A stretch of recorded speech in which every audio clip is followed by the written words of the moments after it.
Sakit Sutomo ini. Boleh minta waktunya sebentar? Ya boleh. Sebelumnya ibunya sudah pernah mendapatkan edukasi gizi belum atau konseling? Tentang apa ya Mbak? Tentang diet hemodialisis, jadi bahan makanan apa yang dianjurkan atau yang dibatasi? Sepertinya sudah pernah. Oh, sudah pernah. Eh, Oke, kalau gitu di sini saya ingin mengulas kembali apa itu diet hemodialisis. Tujuannya saya memberikan konseling ini untuk menjelaskan agar ibu memahami atau menaati makanan apa saja yang boleh dikonsumsi dan dihindari dan bisa nanti diterapkan di rumah. Oke, diet hemodialisis ini adalah diberikan kepada pasien penderita sakit gagal ginjal yang mendapatkan terapi hemodialisis. Jadi ibunya kan sudah mendapatkan terapi hemodialisis, jadinya diet ini cocok untuk ibu. Tujuannya apa? Tujuannya itu mencegah defisiensi gizi serta mempertahankan dan memperbaiki status gizi agar pasien dapat beraktivitas normal. Defisiensi gizi ini maksudnya apa? Untuk menghindari kekurangan gizi dan mempertahankan dan memperbaiki status gizi. Nah, dari berat badan ibu dan tinggi badan ibu yang telah saya hitung mendapat hasil IMT indeks massa tubuh 27 yang artinya underweight atau gizi lebih. Kemudian yang kedua, maksudnya gizi lebih atau overweight. Terus yang kedua adalah menjaga keseimbangan elektrolit, di mana elektrolitnya itu perlu diperhatikan. Yang ketiga menjaga keseimbangan cairan tubuh. Nah, untuk mengetahui keseimbangan cairan tubuh ibu, yaitu caranya urin ibu yang keluar selama 1 hari itu dihitung, misalkan urinnya ibu yang keluar itu 1000 ml. Kemudian ditambah 500, yaitu 1500. Nah, itu kebutuhan cairannya ibu 1500 per hari, tidak boleh lebih karena untuk menghindari ödem atau pembekakan dalam tubuh. Jadi benar-benar harus diperhatikan. Yang keempat, menjaga agar sisa metabolisme tidak berlebihan. Yang kelima, mempertahankan tekanan darah normal. Nah, bagaimana cara mempertahankan tekanan darah normal atau mencegah defisiensi gizinya? Yaitu dengan menerapkan bahan makanan yang dianjurkan dan tidak dianjurkan. Seperti apa bahan makanan yang dianjurkan itu? Seperti contohnya kayak karbohidrat diberikan dalam jumlah yang telah ditentukan, seperti nasi, havermut, makaroni, bihun, itu gak apa-apa. Terus bahan makanan sumber protein yang dipilih itu adalah sumber protein hewani yang bernilai biologis tinggi. Kenapa? Hingga mudah terserap oleh tubuh, tidak memberatkan fungsi ginjalnya.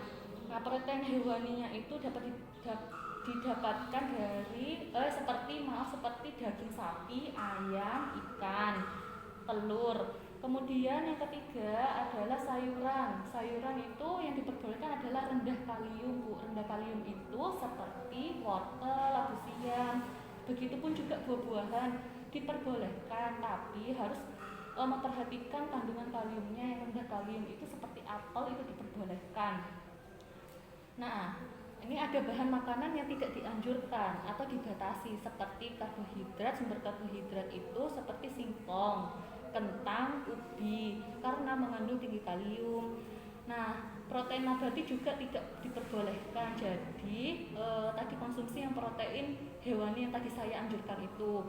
Kemudian lemak-lemak tinggi seperti mentega, margarin, keju, ayam dengan kulit itu dibatasi. Kemudian buah tinggi kalium seperti apa? Contohnya pisang, durian, alpukat. Kemudian makanan yang diawetkan atau seperti sarden, ya itu tidak boleh. Sosis itu juga tidak boleh ya, Bu. Nah, tapi ada cara itu, Bu, untuk menurunkan kadar kaliumnya, seperti kupas buah atau sayur, kemudian kayak seperti biasa dipotong-potong, lalu dicuci dengan air mengalir, kemudian letakkan dalam mangkok, tambahkan air hangat sampai sayur dan buah terendam selama kurang lebih 2 jam. Terus air rendamannya itu dibuang sehingga kaliumnya itu larut dalam air. Nah, kemudian yang tadi direndam itu sayuran atau buahnya itu bilas dengan air mengalir lagi. Terus kemudian dimasak buah atau sayuran buah dapat dimasak sebagai stuk pisang itu Ibu bisa, atau stuk yang lain. Kemudian yang perlu diperhatikan lagi, Ibu makannya itu kecil nggak apa-apa, maksudnya sedikit porsinya itu nggak apa-apa, tapi sering. Sekitar 6 kali sehari, tapi makan porsi kecil aja nggak apa-apa. Kemudian hidangan yang dihidangkan itu makanannya dalam bentuk yang menarik sehingga ibu itu menimbulkan selera untuk makan.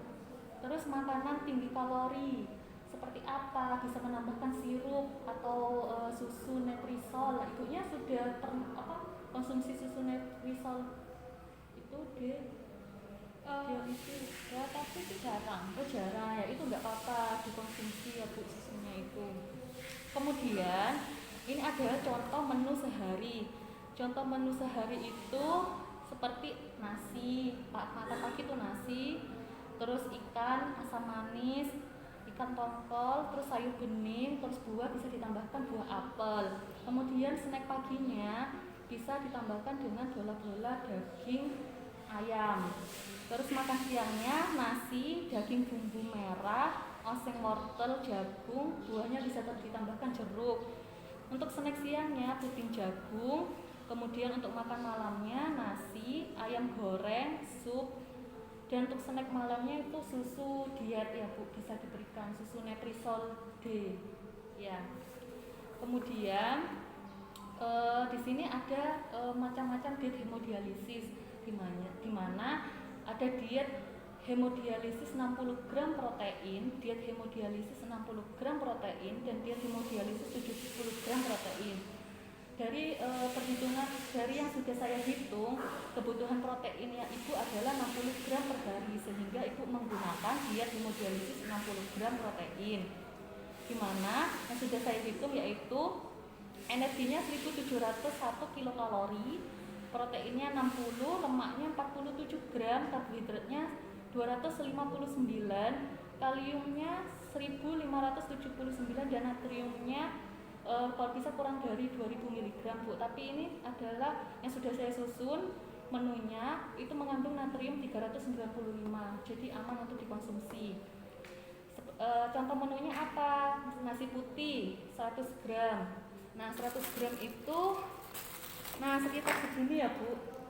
Nah nasi putih 100 gram sekitar segini. Terus telur ayam 50 gram. Nah telur ayam 50 gram itu sekitar segini. Terus sayuran tuh 50 gram. Nah ini wortel 100 gram, berarti kalau 50 gram adalah setengahnya. Terus kemudian contoh selingannya sini adalah kue apem dan susu diet Nutrisol 20 gram, itu 2 sendok makan. Kemudian makan siangnya adalah nasi putih 100 gram, daging sapi 50 gram, kemudian bisa ditambahkan apel 1 butir.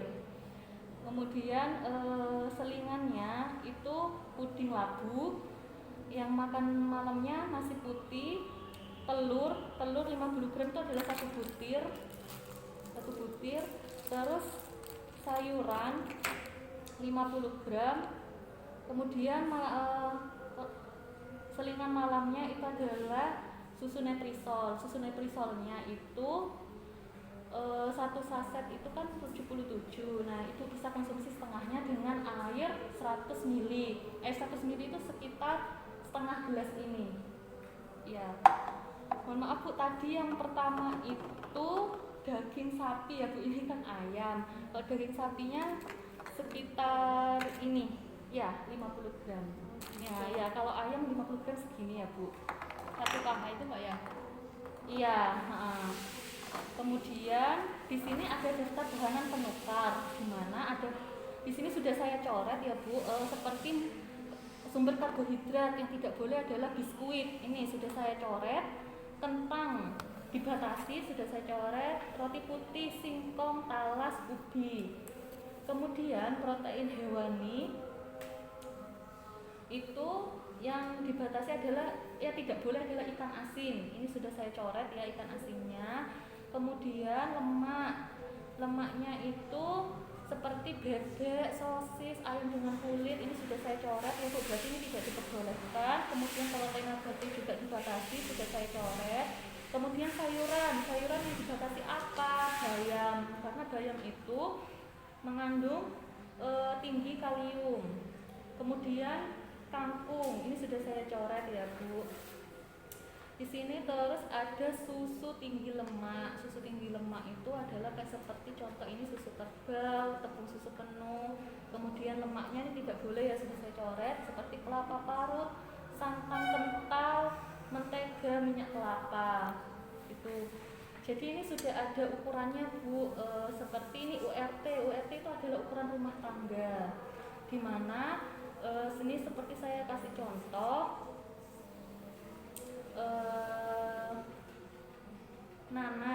Nanas itu seperempat buah sedang itu sudah mengandung berat 95 gram yang sudah mengandung kalori 50 kalori dan 12 gram karbohidrat. Kemudian ini saya contohkan lagi makaroni setengah gelas itu mengandung beratnya itu 50 gram, itu sudah mengandung energi 175, proteinnya 4 gram dan karbohidrat 40 gram.